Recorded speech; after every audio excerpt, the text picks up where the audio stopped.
नमस्कार दोस्तों, horror tales के एक नए एपिसोड में आप सभी का स्वागत है। मेरा नाम विक्रांत है। यह कहानी तब की है जब मैं स्कूल में था। मैं स्कूल के ही हॉस्टल में रहा करता था। एक दिन अचानक स्कूल में हाई अलर्ट हो गया। पता करने पर यह पता चला कि स्कूल में कोई साइको किलर घुस आया था, जिसने कुछ लोगों को मार डाला था। जिसके बाद स्कूल की सिक्योरिटी और टाइट हो गई थी और जिन लोगों को उस पागल ने मारा था उन सब के दाहिने हाथ काट लिए थे। जिसके बाद स्कूल में अफरा तफरी का माहौल था। स्कूल ने पुलिस को फ़ोन किया, लेकिन जब तक पुलिस आती तब तक काफ़ी देर हो चुकी थी। वह किलर पुलिस के आने से पहले ही वहाँ से भाग गया था, लेकिन अपने सामने इतने सारे लोगों की लाशों को देखकर मेरा जी घबरा सा गया। मुझे हर रात अब सपने में वो लोग दिखाई देते थे, बिना हाथों के। वो सब दर्द से कराहते रहते। और इन सब के बीच जब से ये सारे कत्ल हुए थे, उस दिन से मेरे सपने में कुछ अजीब चीज़ें होने लगी। मुझे रात में मेरे कमरे के नीचे से आवाज़ें आती। ऐसा लगता मानो दर्द में कोई करा रहा हो और मुझसे मदद मांग रहा हो। यह सिलसिला कई दिनों तक चला। आखिरकार एक दिन परेशान होकर मैं रात में उठ गया और जब मैं अपने कमरे से निकलकर नीचे पार्किंग की तरफ गया तो मुझे पार्किंग के बीचों बीच एक बड़ा सा बोरा दिखाई दिया। मैं जब उस बोरे के आसपास गया तो वह भीगा हुआ था। उस पार्किंग में उस समय कोई भी बल्ब नहीं जल रहा था, जिस कारण वहाँ अंधेरा छाया हुआ था। मैंने उस गीली चीज़ को छू कर देखा। मुझे कुछ समझ नहीं आया। मैंने अपने मोबाइल का फ्लैश ऑन किया। मैं देखकर हैरान रह गया। वह कुछ और नहीं, खून से लथपथ था। चारों ओर खून फैला हुआ था। मैं ज़ोर से चीख पड़ा और मैं जैसे ही भागने को पीछे की ओर मुड़ा, वह बोरा गिर पड़ा।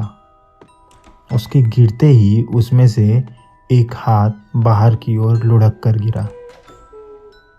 मुझे देखकर कुछ असमंजस सा हुआ कि यह क्या है। तभी मेरा दिमाग गया कुछ दिनों पहले घटी घटना पे, जहाँ उस किलर ने लोगों के हाथ काट कर रख दिए थे। ये उन्हीं लोगों के हाथ थे।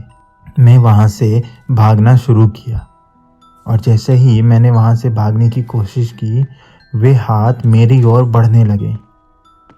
मैं ज़ोर से चिल्लाता हुआ वहाँ से भाग कर निकला। बाहर जाकर मैंने गार्ड को सारी बात बताई। गार्ड ने वहाँ वापस आकर देखा तो वहाँ कुछ भी नहीं था। गार्ड ने मुझे वापस जाने को कह दिया, लेकिन जब मैं वापस अपने कमरे में गया तो मेरे हाथों में खून लगा था। मुझे कुछ समझ नहीं आ रहा था कि मेरे साथ ये हुआ क्या। मैंने हाथ धोए, अपने चेहरे को पानी से धोया और जाकर सो गया। लेकिन इन बुरी सपनों का आना मेरे लाइफ में कम नहीं हुआ। ये लगातार इसी तरह आते जा रहे थे। एक दिन आखिरकार मैंने अपनी माँ से सब कुछ कहा। मेरी माँ ने मुझे हाथ पे काला धागा बांध कर दिया, जिसके बाद से ये सब चीज़ें थोड़ी कम हुई। लेकिन इनका बढ़ना रुका नहीं था। ये मेरे साथ बहुत कम होती थी, लेकिन जब भी होती थी तो ऐसा लगता मानो मेरी आखिरी रात हो। आखिरकार परेशान होकर मैंने उस स्कूल को छोड़ दिया। लेकिन स्कूल छोड़ने के बाद भी मेरे अंदर से अंधेरे का डर आज तक नहीं गया। मैं आज भी जब अंधेरे में जाता हूँ तो मुझे ऐसा लगता है कि वो हाथ मेरा पीछा कर रहे हैं। वो लोग जो उस दिन मरे थे मुझसे मदद मांग रहे हैं। मुझे नहीं पता कि मेरे साथ ही ऐसा क्यों हुआ, क्या रिश्ता है मेरा उनसे, लेकिन ये सच है कि मुझे आज भी अंधेरे से उतना ही डर लगता है जितना उस दिन उस बोरे को देखकर लगा था। तो ये थी हमारी आज की कहानी। अगर आपको हमारे वीडियोस अच्छे लगते हैं तो हमारे वीडियोस पे कमेंट करें, हमारे चैनल को सब्सक्राइब करें, बेल आइकन दबाना बिल्कुल ना भूलें। धन्यवाद।